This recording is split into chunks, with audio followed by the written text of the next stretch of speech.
ಶುರುವಾಗಿದೆ. ಯಾವ ರೀತಿಯಾಗಿ ಅಧಿಕಾರಿಗಳಿಗೆ ಸೂಚನೆ ಏನಾದರೂ ಕೊಟ್ಟಿದ್ದೀರಾ ತಯಾರಿ? ಇಲ್ಲ ನೋಡಿ, ಈಗದು ಟೆಂಪರರಿ ಅಷ್ಟೇ 4-5 ದಿವ್ಸಕ್ಕೆ ಮಾತ್ರ ಸೀಮಿತವಾಗಿ ಮಳೆ ಇದ್ದಾರೆ. ಇನ್ನು ಕಂಟಿನ್ಯೂ ಆಗೋದು ಬಹುಶಃ 15ರಿಂದ ನಾವು ಲೆಕ್ಕ ಇಟ್ಟು ಜೂನ್ 15 ನಂತರ. ಸೊ ಈಗ 4 ದಿನಗಳಲ್ಲಿ ಏನೇನಾಗಿದೆ ನೋಡೋಣ. ಡ್ಯಾಮೇಜ್ ಕೆಲವು ಕಡೆ ರಸ್ತೆಗಳು ಡ್ಯಾಮೇಜ್ ಆಗಿದೆ. ಅದು ಬಿಟ್ಟರೆ ಅಂಥ ಯಾವುದೋ ಪ್ರವಾಹವಾಗಲಿ ನದಿ ಪಾತ್ರದಲ್ಲಿ ಹೆಚ್ಚು ಸಮಸ್ಯೆ ಏನಿಲ್ಲ. ಈಗ ರಸ್ತೆ ಮಾತ್ರ ಅಲ್ಲೆಲ್ಲ ಕೆಟ್ಟೋಗಿದ್ರೆ ಕೊಚ್ಕೊಂಡು ಹೋಗಿದೆ. ಅದನ್ನು ರಿಪೇರಿ ಮಾಡೋದು, ದುರಸ್ತಿ ಮಾಡುವಂಥ ಪ್ರಯತ್ನ ಮಾಡ್ತಾಯಿದ್ದೆ ಅಷ್ಟೇ. ಅದೇ ಗೋಡೆ ಬಿದ್ದು ಕೆಲವು ಕಡೆ ಆಗಿದ್ರೆ ಅದು ಅನಾಹುತ ಆಗಿದೆ. ಸೊ ಅದು ನೋಡ್ತಾರೆ, ಆಯಾ ತಹಶೀಲ್ದಾರಿಗೆ ಡೈರೆಕ್ಷನ್ ಕೊಟ್ಟಿದ್ದಾರೆ DC ಅವರು. ಸೊ ಅದನ್ನ ಅಟೆಂಡ್ ಮಾಡ್ತಿದ್ದಾರೆ. ಮಂಗಳೂರು ಮತ್ತು ಹಾಸನ ಕಡೆ ಭಾರಿ ಮಳೆ ಜಾಸ್ತಿ ಆಗಿದ್ದಾರೆ. ಈ ಕಡೆ ಗೋವಾ ಕಡೆ ಜಾಸ್ತಿ ಇದ್ದಾರೆ ಬಾರ್ಡರ್ಗಳಲ್ಲಿ. ಸೊ ಹೀಗಾಗಿ ಮಹಾರಾಷ್ಟ್ರದಲ್ಲಿ ಮಳೆ ಜಾಸ್ತಿ ಆಗೋದ್ರಿಂದ ಕೃಷ್ಣಾ ನದಿಗೆ ಜಾಸ್ತಿ ಬಂದಿದ್ದಾರೆ. ಬಹುಶಃ ಕಂಟಿನ್ಯೂ ಆಗಲಿಕ್ಕೆಲ್ಲ ಈಗ ಟೆಂಪರರಿ ಆಗಿದೆ ಅಂತ ನಮ್ಮ 15 ನಂತರ ಏನಾದ್ರು ರೆಗ್ಯುಲರ್ ಸ್ಟಾರ್ಟ್ ಆಗ್ಬೋದು. ಸರ್, ಈಗ ನೀವು ಹಿಡಕಲ್ ಜಲಾಶಯ ಧಾರವಾಡಕ್ಕೆ ನೀರು ಕೊಂಡೋಗಬಾರ್ದು ನಿಲ್ಲಿಸಿದ್ರೆ ಸರ್ಕಾರ ಈಗ ಅನುಮತಿ ಕೊಟ್ಟಿದೆ ಸರ್. ಹೌದು, ಈಗ ನಾವು ಪರ್ಮಿಷನ್ ಇಲ್ಲಂತ ನಿಲ್ಲಿಸಿದ್ದೀವಿ ಇರಿಗೇಷನ್ ಡಿಪಾರ್ಟ್ಮೆಂಟ್. ಈಗ ಇರಿಗೇಷನ್ ಅವ್ರ ಡಿಪಾರ್ಟ್ಮೆಂಟ್ ಕೊಟ್ಟಿದ್ದಾರೆ. ಹೀಗಾಗಿ ಮತ್ತೆ ಕೆಲಸ ಪ್ರಾರಂಭ ಆಗಿದೆ. ವಿರೋಧ ಸರ್ ಚೆನ್ನಾಗಿ ವಿರೋಧಿದ್ರು. ಈಗ ಸರ್ಕಾರ ಕೊಟ್ಟ ಮ್ಯಾಗ ಈಗಿನ ಸರ್ಕಾರನೇ ಅದಕ್ಕೆ ವಿರೋಧ ಮಾಡಲಿಕ್ಕೆ ಆಗೋಲ್ಲ. ಆದರೆ ಅದು CM ಗಮನಕ್ಕೆ ತರುವಂಥ ಪ್ರಯತ್ನ ಮಾಡ್ತೀವಿ. ಈ ಥರ ಬೆಳಗಾವಿ ಜಿಲ್ಲೆಯಲ್ಲಿ ಸಮಸ್ಯೆ ಇದೆ, ಯಾವ ರೀತಿ ಅದನ್ನು ಪರಿಹಾರ ಮಾಡಲಿಕ್ಕೆ. ಯಾಕಂದರೆ ಎರಡು ನಮ್ಮ ಸ್ಟೇಟ್ ಗೌರ್ಮೆಂಟ್ ಡಿಪಾರ್ಟ್ಮೆಂಟೇ ಪರ್ಮಿಷನ್ ಕೊಟ್ಟಿದ್ದಾರೆ ಅವರು.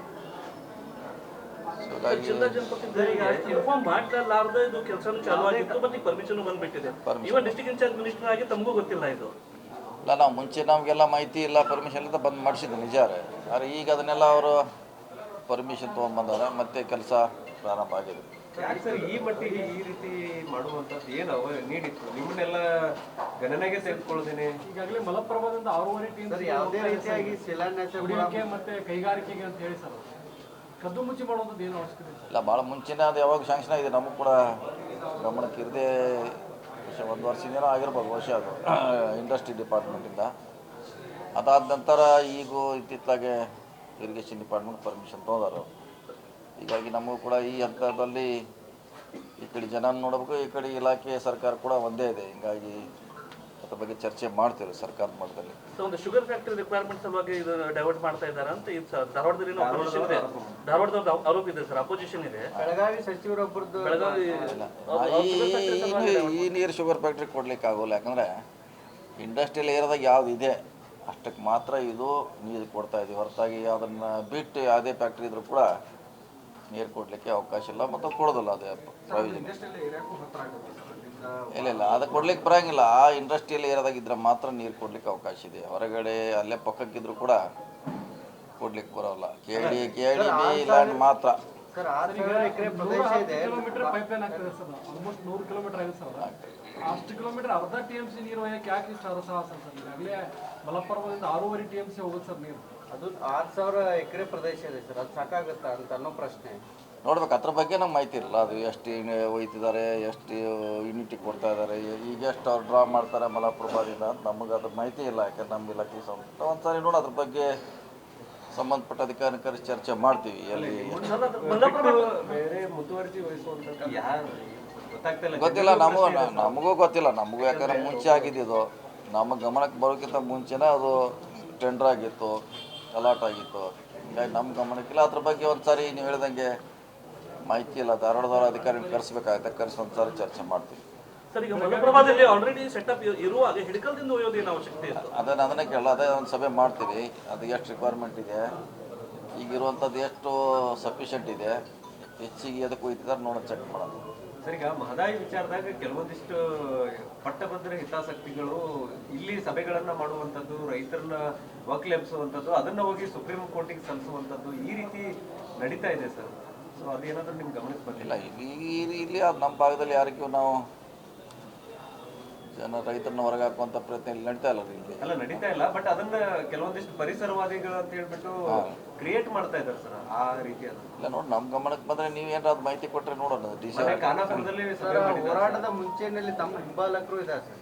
ಹೋರಾಟ ಮಹದಾಯಿ ವಿರೋಧಿಸಿ ಹೋರಾಟದಲ್ಲಿ ತಮ್ಮ ಹಿಂಬಾಲ ನೋಡೋಣ, ಚೆಕ್ ಮಾಡೋಣ. ಡಿ ಸಿ ಅವ್ರಿಗೆ ಹೇಳೋಣ, ಅದು ಏನೋ ಚೆಕ್ ಮಾಡಿ ಒಂದ್ಸರಿ ಅವ್ರು ಏನಿದೆ ಕರೆಸಿ ಒಂದ್ಸರಿ. ಮೊನ್ನೆ ಖಾನಾಪುರದಾಗ ಸಭೆ ಮಾಡಿದ್ದಾರೆ, ಅದನ್ನ ಹೋಗಿ ಸುಪ್ರೀಂ ಕೋರ್ಟಿಗೆ ಸಲ್ಲಿಸುವಂತದ್ದು. ಅಂದ್ರೆ ರೈತರ ವಿರೋಧ ಇದೆ ಮಹದಾಯಿಗೆ, ಆ ಭಾಗದ ರೈತರದ್ದೇ ವಿರೋಧ ಇದೆ ಅನ್ನುವಂಥದ್ದನ್ನ ಪ್ರೆಸೆಂಟೇಷನ್ ಮಾಡಿ. ಇಲ್ಲ, ಮೊನ್ನೆ ಬಂದಿದ್ರು, ಅಲ್ಲಿ ಮಂತ್ರಿಗಳು ಬಂದಾಗ ಒಂದು ಪ್ರೆಸೆಂಟೇಷನ್ ಕೊಟ್ಟಿಲ್ಲ, ಅಲ್ಲಿ ಕೊಟ್ಟರು. ಅದು ನೀರು ಡೈವರ್ಟ್ ಆಗೋದ್ರಿಂದ ಈ ಪರಿಸರ ಮೇಲೆ ಗಿಡ ಮರ ಬೆಳಿಲಿಕ್ಕೆ ತೊಂದರೆ ಆಗ್ತದೆ ಅಂತ ಒಂದು ಪ್ರೆಸೆಂಟೇಷನ್ ಕೊಟ್ಟಿದ್ದಾರೆ. ಅದನ್ನು ಅವರು ಮಂತ್ರಿಗಳಿಗೆ ಕೂಡ ಬೆಂಗಳೂರು ಬರ್ರಿ ಅಂತ ಚರ್ಚೆ ಮಾಡೋದು ಕೂಡ ಹೇಳಿದ್ದಾರೆ. ಸರ್, ಇದೇ ಪರಿಸರವಾದಿಗಳು ಗೋವಾ ತಮ್ಮಣ್ಣರಿಗೆ ಯಾವುದೇ ರೀತಿಯಾದಂಥ ವಿರೋಧ ಮಾಡೋದಿಲ್ಲ, ಮಹದಾಯಿಗೆ ಮಾತ್ರ ವಿರೋಧ ಮಾಡ್ತಾರೆ. ಇಲ್ಲ, ಅದ್ರ ಬಗ್ಗೆ ನಾವು ಗಮನ ಹರಿಸ್ತೇವೆ. ಹಂಗೇನು ಯಾರು ಕೂಡ ರಾಜಾರೋಷವಾಗಿ ಬಂದು ಮೀಟಿಂಗ್ ಮಾಡ್ತಾ ಇದ್ದಾರೆ ಸರ್. ಗೋವಾ ಪರಿಸರವಾದಿಗಳು ಗೋವಾ ಫಂಡಿಂಗ್ ಹೋರಾಟಗಾರ ಅಂತ ಹೇಳಿ ಬಿಂಬಿತ ಇದೆ ಸರ್. ಗೋವಾ ಫಂಡಿಂಗ್ ಹೋರಾಟ ಇಲ್ಲ, ಅದ್ರ ಬಗ್ಗೆ ಡಿ ಸಿ ಅವ್ರಿಗೆ ಹೇಳ್ತೀವಿ ಇನ್ನೊಂದ್ಸಾರಿ. ಯಾಕಂದ್ರೆ ಮೊನ್ನೆ ಕೂಡ ನಾವು ಬಂದಾಗ ನಮಗೂ ಕೂಡ ಕೊಟ್ಟಿದ್ರು ಅವರು, ಯಾಕೆ ಮಾಡಬಾರ್ದು, ಏನು ಸಮಸ್ಯೆ ಅಂತ. ಬಟ್ ಸರ್, ಇದು ಪರಿಸರವಾದಿಗಳು ಅದ ರಿಸಾರ್ಟ್ಸ್ ಫಾರ್ಮ್ ಹೌಸಸ್ ಜಾಂಬೋಟಿಯಿಂದ ಹಿಡಿದು ಗೋವಾವರೆಗೆ ಇದೆ ಸರ್.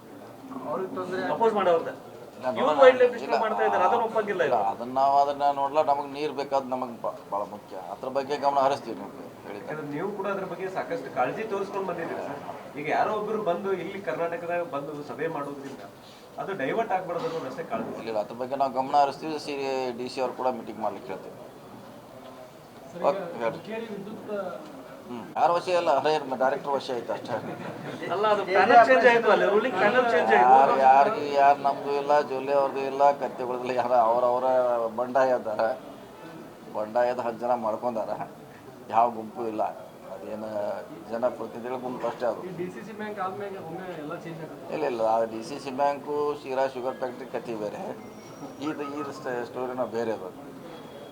ಅವ್ರು ತಮ್ಮ ಸಮಸ್ಯೆ, ನಮ್ಮ ಕೆಲಸ ಆಗ್ತಾ ಇಲ್ಲ ಕಾರಣಕ್ಕಾಗಿ ಅವರೆಲ್ಲರೂ ಒಂದಾಗಿ ಮಾಡಿದ್ರೆ ಇದಕ್ಕೆ ಯಾರ್ದು ಸಪೋರ್ಟ್ ಇಲ್ಲವೇ ಇಲ್ಲ. ಇದಕ್ಕೇನು ಯಾರ್ದು ಇಲ್ಲವೇ ಇಲ್ಲ. ಅದೆಲ್ಲ ಗೊತ್ತಿಲ್ಲ, ಎಲ್ಲ ಅದು ಯಾರು ಏನು ಅದು ಈಗ ಕೇಳ್ಬೇಕು, ಏನು ಗೊತ್ತಿಲ್ಲ ಯಾರು ಏನದು, ಏನು ರಾಜ್ಯದ ವಿಷಯ ಅಲ್ಲ, ಏನು ಮಳೆನೂ ಅಲ್ಲ, ಬರನೂ ಅಲ್ಲ. ಅದು ಏನದು ಯಾರು ಸಾಮ್ರಾಜ್ಯಗಳಾರ, ಯಾರು ಅಡ್ವರ್ಟೈಸ್ ಮಾಡಾರ, ಏನು ಅಕಾಡೆಮಿಕ್ ಇಯರ್ ಚಲೋ ಆಗ್ತಾ ಇದೆ. ಸ್ಕೂಲ್ಗಳು PWD ಇಂದ ರಿಪೇರ್ ಮಾಡಿಸ್ತೇನೆ ಅಂತ ಲಾಸ್ಟ್ ಟೈಮ್ ತಾವು ಹೇಳಿದ್ರಿ, ಈಗೇನು ಪರಿಸ್ಥಿತಿ ಇದೆ? ಮಾಡ್ತಾ ಇದ್ದೀವಿ. ನಮ್ಮ ಜಿಲ್ಲೆಯಲ್ಲಿ ಸಾಕಷ್ಟು ಹೊಸ ಕೊಟ್ಟಿದ್ದೀವಿ, ರಿಪೇರ್ ಮಾಡಿಸ್ಲಿಕ್ಕೆ ಬರೋಲ್ಲ, ನಾವು ಹೊಸದು ಕಟ್ತಾ ಇದ್ದೀವಿ. DC ಕಚೇರಿ ಹೊಸದಾಗಿ ಮಾಡ್ಬೇಕಂತೇಳಿ ಸುಮಾರು ಕೋಟಿ ಅದು ಆಗಿದ್ರಲ್ಲ, ಈಗಾಗಲೇ 55 ಕೋಟಿ ಸ್ಯಾಂಕ್ಷನ್ ಮಾಡಿದೆ. ಅದು ನವೆಂಬರ್ ಅಥವಾ ಅಕ್ಟೋಬರ್ದಲ್ಲಿ CM ಅವರಿಂದ, ಅದು ಮತ್ತು ನಮ್ಮ ಮೇಲು ಸೇತುವೆ 500 ಕೋಟಿ ರೂಪಾಯಿ ವಾಪಸ್ ಹೋಗಿದೆ. 50 ಕೋಟಿ ಇಲ್ಲ, ಇದ್ದಿದ್ದೇ 55 ಕೋಟಿ. ನಾವು ಕೇಳಿದ್ದು 200 ಕೋಟಿ ಆದರೆ ಒಂದೇ ಕಾಂಪ್ಲೆಕ್ಸ್ ಮಾಡಲಿಕ್ಕೆ 55 ಕೊಡೋದ್ರಿಂದ ಅದನ್ನು ರಿಸ್ಟ್ರಿಕ್ಟ್ ಮಾಡಿದ್ವಿ, ಸೀಮಿತ ಮಾಡಿದ್ವಿ. 3 ಹಂತದಲ್ಲೇ ಮಾಡಿ. ಅಲ್ಲ, ಅಷ್ಟು ದುಡ್ಡು ಕೊಡ್ಲಿಕ್ಕೆ ರೆಡಿ ಆಗಿಲ್ಲ ಅವ್ರು. ಎಲ್ಲರಿಗೂ ನಾವು ಇಷ್ಟೇ ಕೊಟ್ಟಿವಿ, ಎಲ್ಲ ಜಿಲ್ಲೆಗೆ. ನಿಮಗೆ 200 ಕೊಡೋಕ್ಕಾಗಲ್ಲ ಅನ್ನೋದ್ರಿಂದ ನಾವು ಅದನ್ನು 3 ಭಾಗ ಮಾಡಿದ್ವಿ. ಈ ಸಾರಿ ತಗೋತೀವಿ, ಮತ್ತೆ ಮುಂದೆ ತಗೊಳ್ತೀವಿ. ಅಲ್ಲ, ಒಂದೇ ಮಾಡ್ಬೇಕಂತಿತ್ತು, ಅಷ್ಟು ಅವಶ್ಯಕತೆ ಇಲ್ಲ ಅಂತಾರೆ. ಬೇರೆ ಇಲಾಖೆಗೆ ನಾವು ಕೊಡ್ಲಿಕ್ಕೆ ಆಗೋಲ್ಲ, ರೆವಿನ್ಯೂಯಿಂದ ಅವ್ರವ್ರ ಇಲಾಖೆ ದುಡ್ಡು ಅವ್ರು ಕಟ್ಟಬೇಕು. ನಮಗೆ ಎಷ್ಟು ಸೀಮಿತ ಇದೆ ಅಷ್ಟು ಕೊಟ್ಟಿದ್ದಾರೆ. ಸೊ ಈಗ ಅಷ್ಟಕ್ಕೆ ಮಾಡೋಣ, ಯಾಕಂದ್ರೆ ಅದು ಅಷ್ಟೇ ಒಳ್ಳೇದಾಗ್ತದೆ. ಸರ್, ಈಗ ಈ ನಮ್ದು ನ್ಯಾಷನಲ್ ಹೈವೇ ಹಿರೇಬಾಗೇವಾಡಿ ಭಾಗದಲ್ಲಿ ಸಾಕಷ್ಟೇ ಅಪಘಾತಗಳಾಗ್ತಾ ಇದಾವೆ. ಆ ಘಾಟಲ್ಲಿ ಸರಿಯಾದಂತ ರೀತಿಯಲ್ಲಿ ತಿರುವುಗಳನ್ನ ಸೂಚನೆಗಳಿಲ್ಲ, ಲೈಟಿಂಗ್ ವ್ಯವಸ್ಥೆ ಇಲ್ಲ. ಪ್ರತಿ ಸರಿನೂ ಬಸ್ಗಳ ಅಪಘಾತ ಆಗ್ತಾ ಇದಾವೆ, ಯಾಕಂದ್ರೆ ಅವ್ರಿಗೆ ಅಪಘಾತಗಳಾಗ್ತಾ ಇದಾವೆ ಸರ್. ವಾರದಲ್ಲಿ 1-2-3 ದಿನ ಮಳೆ ಆದ್ರಂತೂ ಕಂಟಿನ್ಯೂ ಆಗ್ತದೆ. ನ್ಯಾಷನಲ್ ಹೈವೇದವ್ರು ಕರ್ತೀವಿ, ಅವ್ರು ಬರ್ತಾರೆ ಇರ್ತಾರೆ 15 ಕೊಮ್ಮೆ ನಮ್ಮ ಕಡೆ DC ಅವ್ರ ಕಡೆ. ಸೊ ಅದ್ರ ಬಗ್ಗೆ ಪ್ರಿಕಾಷನ್ ತೊಗೊಳಕ್ಕೆ ಹೇಳಿ, ಯಾಕಂದ್ರೆ ಈಗ ಮಳೆ ಸ್ಟಾರ್ಟ್ ಆಯ್ತಲ್ಲ, ಈಗ ಆಗೋದ್ರಿಂದ ಇನ್ನೂ ಆಕ್ಸಿಡೆಂಟ್ ಜಾಸ್ತಿ ಆಗ್ತಾವೆ. ಸರಣಿ ಅಪಘಾತ ಆಗಿದೆ ಸರ್. ಅದಕ್ಕೆ ಇಮಿಡಿಯೇಟ್ ಅವರು 3 ದಿನ ಆಗ್ತಾ ಇದೆ ಸರ್. ಅದನ್ನೆಲ್ಲ ತಂದು ಅದು ಎತ್ತುವಂಥ ಕೆಲಸ ಫಾಸ್ಟ್ ಆಗಬೇಕಲ್ಲ, ಲೇಟ್ ಆಗೋದ್ರಿಂದ ಆಗಿರ್ಬೋದು. ನೋಡೋಣ, ಈ ಸಾರಿ ಅವ್ರಿಗೆ ಜಾಸ್ತಿ ಪ್ರಿಕಾಷನ್ ತೊಗೊಳಕ್ಕೆ ಹೇಳ್ತಾರೆ ಅವ್ರು ನ್ಯಾಷನಲ್ ಹೈವೇದವ್ರು. ಮತ್ತೆ ಇಲ್ಲಿ ಕೆಲಸ ನಡೀತಾ ಇದೆ, ಅದು ಸರ್ವಿಸ್ ರೋಡಲ್ಲಿ ತಗ್ಗು ಗುಂಡಿ ಬಿದ್ದರೂ ಕೂಡ ತೆಗೆದು ನೋಡಲ್ಲ ಸರ್. ಯಾವುದ್ರೆ ಈ ಕಡೆ ನಮ್ದು ಬೆಳಗಾವಿಯಿಂದ ನಿಪ್ಪಾನಿ ಕಡೆ ಕೆಲವೊಂದಿಷ್ಟು ಈಗ ಮಳೆ ಸ್ಟಾರ್ಟ್ ಆಗಿದೆ, ತಗ್ಗು ಗುಂಡಿ ಬಿದ್ದಿದೆ. ಅಟ್ಲೀಸ್ಟ್ ಅದನ್ನು ಮುಚ್ಚುವಂಥದ್ದು ಸರ್, ಮಣ್ಣು ಬಿಟ್ಟು. ನಾವು ಈಗಾಗಲೇ ಹೇಳಿದ್ವಿ, ಕೆಲವು ಕಡೆ ಹೇಳಿದ ಮ್ಯಾಗ ಸ್ವಲ್ಪ ಕೂಡ ರಿಪೇರಿ ಮಾಡಿದಾರೆ ಲಾಸ್ಟ್ ಟೈಮು. ಈಗ ಕೂಡ ಹೇಳ್ತೀವಿ, ಮತ್ತೆ ಹೇಳ್ತೀವಿ. ರಾಜ್ಯದಲ್ಲಿ ಮತ್ತೆ ಕೋವಿಡ್ ಪ್ರಕರಣಗಳು ಹೆಚ್ಚಾಗ್ತವೆ. ಇದೇ ಈಗಾಗಲೇ ನಮ್ಮಲ್ಲಿ 2 ದಾಖಲೆ ಏನೋ ಆಗಿದೆ ನಮ್ಮ ಸರ್ಕಾರಿ ಆಸ್ಪತ್ರೆಯಲ್ಲಿ.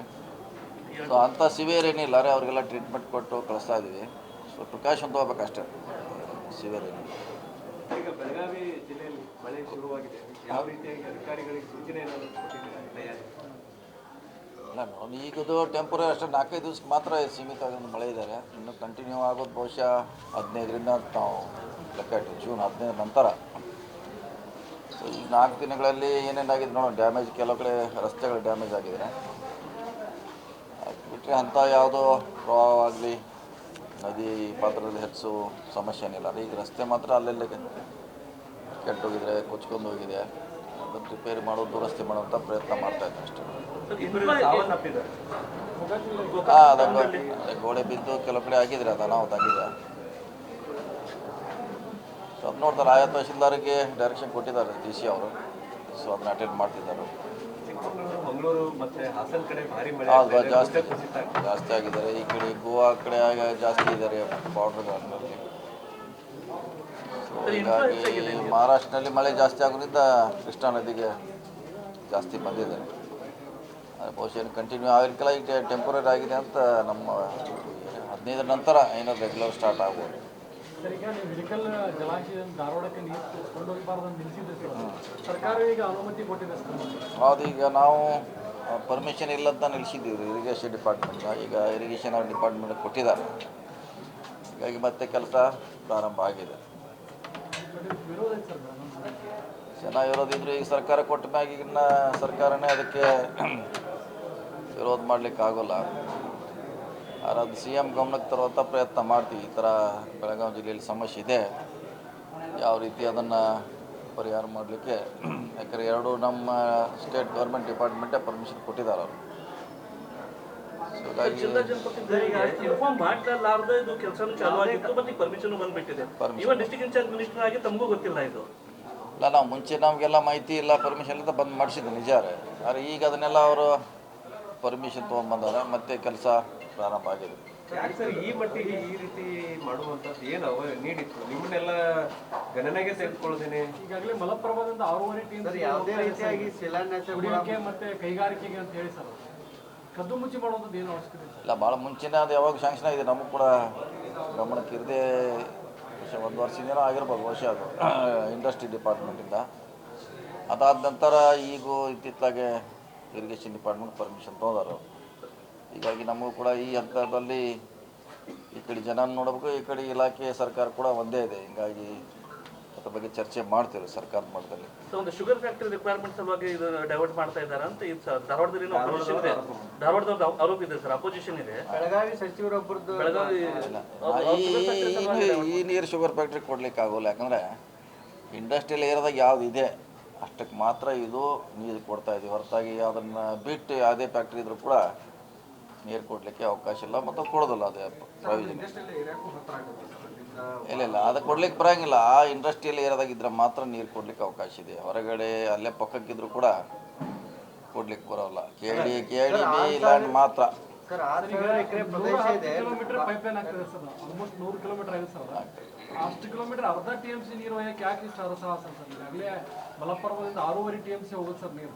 ಅದು 6,000 ಎಕರೆ ಪ್ರದೇಶ ಇದೆ ಸರ್. ಅದು ಸಾಕಾಗುತ್ತಾ ಅಂತ ಅನ್ನೋ ಪ್ರಶ್ನೆ ನೋಡ್ಬೇಕು. ಅದ್ರ ಬಗ್ಗೆ ನಮ್ಗೆ ಮಾಹಿತಿ ಇರಲ್ಲ. ಅದು ಎಷ್ಟು ಒಯ್ತಿದ್ದಾರೆ, ಎಷ್ಟು ಯೂನಿಟಿ ಕೊಡ್ತಾ ಇದ್ದಾರೆ, ಈಗ ಎಷ್ಟು ಅವ್ರು ಡ್ರಾ ಮಾಡ್ತಾರೆ ಮಲಪ್ರಭಾದಿಂದ ಅಂತ ನಮಗೆ ಅದ್ರ ಮಾಹಿತಿ ಇಲ್ಲ. ಯಾಕಂದ್ರೆ ನಮ್ಮ ಇಲಾಖೆ ಒಂದ್ಸಾರಿ ನೋಡಿ ಅದ್ರ ಬಗ್ಗೆ ಸಂಬಂಧಪಟ್ಟ ಅಧಿಕಾರಿ ಕರೆಸಿ ಚರ್ಚೆ ಮಾಡ್ತೀವಿ. ಎಲ್ಲಿ ಬೇರೆ ಮುತುವರ್ಜಿ ವಹಿಸುವಂಥದ್ದು ಯಾರು ಗೊತ್ತಾಗ್ತಿಲ್ಲ. ಗೊತ್ತಿಲ್ಲ, ನಮಗೂ ಗೊತ್ತಿಲ್ಲ. ನಮಗೂ ಯಾಕಂದ್ರೆ ಮುಂಚೆ ಆಗಿದ್ದು ನಮ್ಮ ಗಮನಕ್ಕೆ ಬರೋಕ್ಕಿಂತ ಮುಂಚೆನೇ ಅದು ಟೆಂಡರ್ ಆಗಿತ್ತು, ಅಲಾಟ್ ಆಗಿತ್ತು.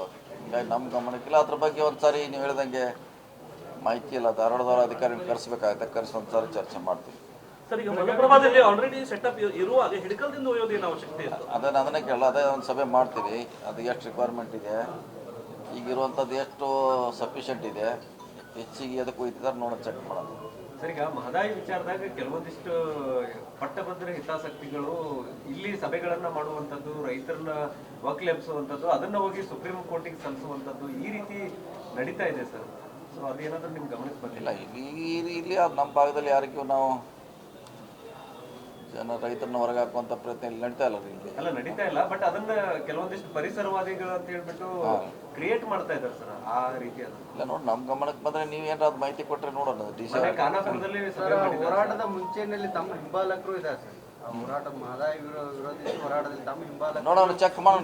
ಡಿ ಸಿ ಅವ್ರಿಗೆ ಹೇಳೋಣ, ಅದು ಏನೋ ಚೆಕ್ ಮಾಡಿ ಒಂದ್ಸರಿ ಅವ್ರು ಏನಿದೆ ಕರೆಸಿ ಒಂದ್ಸರಿ. ಮೊನ್ನೆ ಖಾನಾಪುರದಾಗ ಸಭೆ ಮಾಡಿದ್ದಾರೆ, ಅದನ್ನ ಹೋಗಿ ಸುಪ್ರೀಂ ಕೋರ್ಟಿಗೆ ಸಲ್ಲಿಸುವಂತದ್ದು. ಅಂದ್ರೆ ರೈತರ ವಿರೋಧ ಇದೆ ಮಹದಾಯಿಗೆ, ಆ ಭಾಗದ ರೈತರದ್ದೇ ವಿರೋಧ ಇದೆ ಅನ್ನುವಂಥದ್ದನ್ನ ಪ್ರೆಸೆಂಟೇಷನ್ ಮಾಡ್ತಾರೆ. ಇಲ್ಲ, ಮೊನ್ನೆ ಬಂದಿರೋ ಅಲ್ಲಿ ಮಂತ್ರಿಗಳು ಬಂದಾಗ ಒಂದು ಪ್ರೆಸೆಂಟೇಷನ್ ಕೊಟ್ಟಿಲ್ಲ, ಅಲ್ಲಿ ಕೊಟ್ಟರು.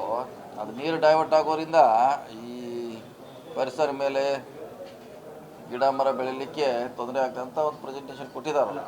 ಅದನ್ನು ಅವರು ಮಂತ್ರಿಗಳು ಕೂಡ ಬೆಂಗಳೂರಿಗೆ ಬರ್ರಿ ಅಂತ ಚರ್ಚೆ ಮಾಡೋದು ಕೂಡ ಹೇಳಿದ್ದಾರೆ. ಅದೇ ಇದೇ ಪರಿಸರವಾದಿಗಳು ಗೋವಾ ತಮ್ಮಣ್ಣರಿಗೆ ಯಾವುದೇ ರೀತಿಯಾದಂಥ ವಿರೋಧ ಮಾಡೋದಿಲ್ಲ, ಮಹದಾಯಿಗೆ ಮಾತ್ರ ವಿರೋಧ ಮಾಡ್ತಾರೆ. ಇಲ್ಲ, ಅದ್ರ ಬಗ್ಗೆ ನಾವು ಗಮನ ಹರಿಸ್ತೇವೆ. ಹಂಗೇನು ಯಾರು ಕೂಡ ರಾಜಾರೋಷವಾಗಿ ಬಂದು ಮೀಟಿಂಗ್ ಮಾಡ್ತಾ ಇದ್ದಾರೆ ಸರ್. ಗೋವಾ ಪರಿಸರವಾದಿಗಳು ಗೋವಾ ಫಂಡಿಂಗ್ ಹೋರಾಟಗಾರ ಅಂತ ಬಿಂಬಿತ ಇದೆ ಸರ್. ಗೋವಾ ಫಂಡಿಂಗ್ ಹೋರಾಟ ಇಲ್ಲ, ಅದ್ರ ಬಗ್ಗೆ ಡಿ ಸಿ ಅವ್ರಿಗೆ ಹೇಳ್ತೀವಿ ಇನ್ನೊಂದು ಸಾರಿ. ಯಾಕಂದರೆ ಮೊನ್ನೆ ಕೂಡ ನಾವು ಬಂದಾಗ ನಮಗೂ ಕೂಡ ಕೊಟ್ಟಿದ್ರು ಅವರು, ಯಾಕೆ ಮಾಡಬಾರ್ದು, ಏನು ಸಮಸ್ಯೆ ಅಂತ. ಬಟ್ ಸರ್ ಇದು ಪರಿಸರವಾದಿಗಳದ ರಿಸಾರ್ಟ್ಸ್ ಫಾರ್ಮ್ ಹೌಸಸ್ ಜಾಂಬೋಟಿಯಿಂದ ಹಿಡಿದು ಗೋವಾವರೆಗೆ ಇದೆ ಸರ್.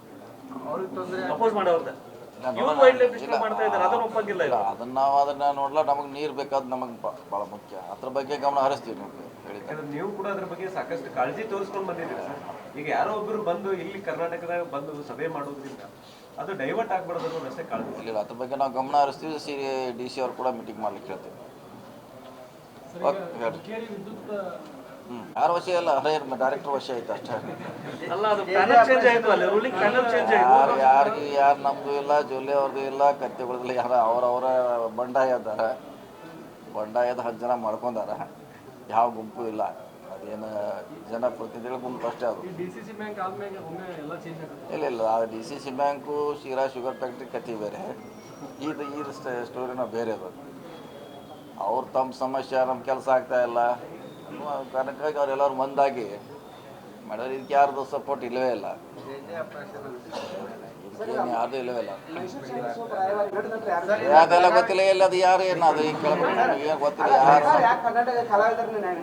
ಏನದು, ಏನು ರಾಜ್ಯದ ವಿಷಯ ಅಲ್ಲ, ಏನು ಮಳೆನೂ ಅಲ್ಲ, ಬರೋನೂ ಅಲ್ಲ. ಅದು ಏನದು ಯಾರು ಸಾಮ್ರಾಜ್ಯಗಳಾರ, ಯಾರು ಅಡ್ವರ್ಟೈಸ್ ಮಾಡೋರು, ಏನು ಅಕಾಡೆಮಿಕ್ ಇಯರ್ ಚಲೋ ಆಗ್ತಾ ಇದೆ.